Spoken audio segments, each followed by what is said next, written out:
Saya jemput Pekalan Cepa. Terima kasih Datuk Pengerusi. Bismillahirrahmanirrahim. Kerana memberi peluang kepada saya untuk turut berbahas tentang butiran 020000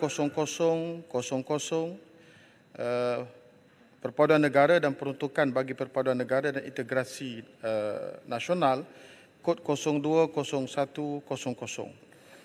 Saya ingin mengetahui apakah usaha kerajaan dalam merapatkan perpaduan dalam negara. Kerana kalau kita mengimbau sejarah yang berlaku perhimpunan terbesar orang Melayu. Yang pertama, Perhimpunan Menentang Malayan Union pada tahun 1946. Yang kedua, Perhimpunan Menyambut Kemerdekaan. Yang ketiga, Perhimpunan ISET pada tahun 2018. Dan kita jangan lupa juga apa yang mencetuskan polemik yang besar apabila pihak Hindraf bawa tuntutan yang ingin mencabar beberapa keistimewaan kepada Bumiputera Melayu. Pada hari ini negara kita digemparkan sekali lagi dengan gesaan Ramasamy terhadap kerajaan Madani untuk memecahkan dominasi Melayu dalam sektor awam. Ini satu perkara yang tidak sepatutnya daripada parti yang sama dalam kerajaan bercakap sedemikian rupa dan mendesak Perdana Menteri supaya memecahkan dominasi. Tetapi Perdana Menteri menjawab itu pandangan peribadi. Bukan soal pandangan peribadi dia. Dia represent tu parti dalam kerajaan yang ada pada hari ini. Kalau boleh kami dapat penjelasan. Kalau kami, saya tak ada masa dan saya tak bagi ruang.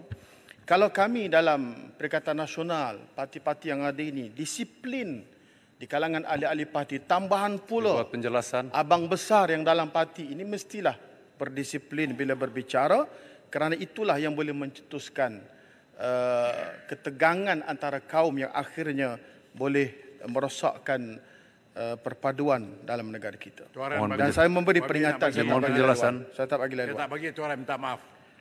Adakah kerajaan tidak mengambil pelajaran daripada semua ini dan saya mohon kerajaan supaya lebih tegas dalam menangani isu-isu perpaduan dan meletakkan keutamaan kerana kadang-kadang Kementerian Perpaduan ini dikesampingkan sebagai kementerian yang tidak penting.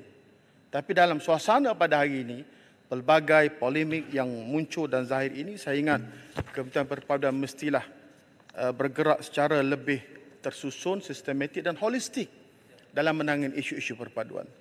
Tadi sahabat-sahabat bertengkar dan telah menjejaskan sedikit indeks perpaduan kita dalam Dewan ini. Bila sebut tentang isu LGBT, saya yakin manusia yang normal, yang akal pemikirannya tak betul, yang akal pemikirannya betul, dia akan tidak menyokong LGBT ini. Kalau ada yang bercakap soal ini adalah merupakan human right, hak asasi manusia, ini bukan manusia. Perbuatan songsang seperti ini melepasi batasan kehaiwanan.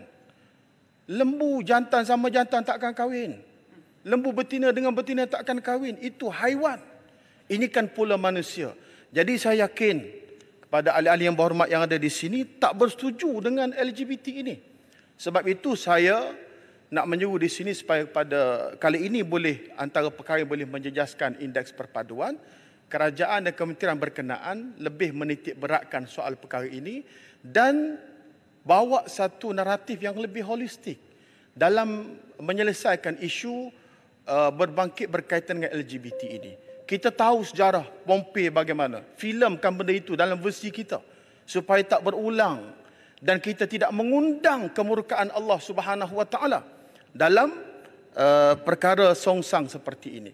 Kita baca sejarah bagaimana cerita Nabi Lut, kaum Nabi Lut. Allah Ta'ala kata, faja'alna aliyaha safilaha. Bumi Nabi Lut itu bila kaumnya laksanakan perkara-perkara keji seumpama LGBT ini, Allah Ta'ala bukan hukum orang yang itu sahaja. Satu bumi itu diangkat yang bawahnya ke atas, yang ke atasnya ke bawah dan dihumbankan ke dalam tanah. Wa amtarna alaihim hijaratan min sijil, dan dihujani dengan batu-batu daripada bahan api neraka. Wabi, kita bukan NASA sekarang. Ya, stick kepada saya nak ambil sudut yang lebih Ya, holistik, stick. Tuan Ya. Speaker, Tuan Pengerusi. Kerana yang lain itu bercakap tentang fakta, laporan melemeh dan sebagainya. Saya ambil angle yang lebih holistik supaya kita ada pelbagai multitasking di kalangan ahli-ahli parlimen kita. Tuan yang Datuk Pengerusi, jadi itulah yang perlu dititik beratkan oleh Kementerian ini dan saya yakin, cuma saya agak terkilan 3 penggal berada di sini, Tuan Yang Dipertua. Kita bercakap lawan LGBT. Kita tak dengar daripada rakan-rakan kita daripada DAP yang lawan LGBT ini. Tak dengar pun. Saya tak dengar. Saya berada di Kementerian Agama waktu itu, kita tubuh task force untuk menangani isu LGBT.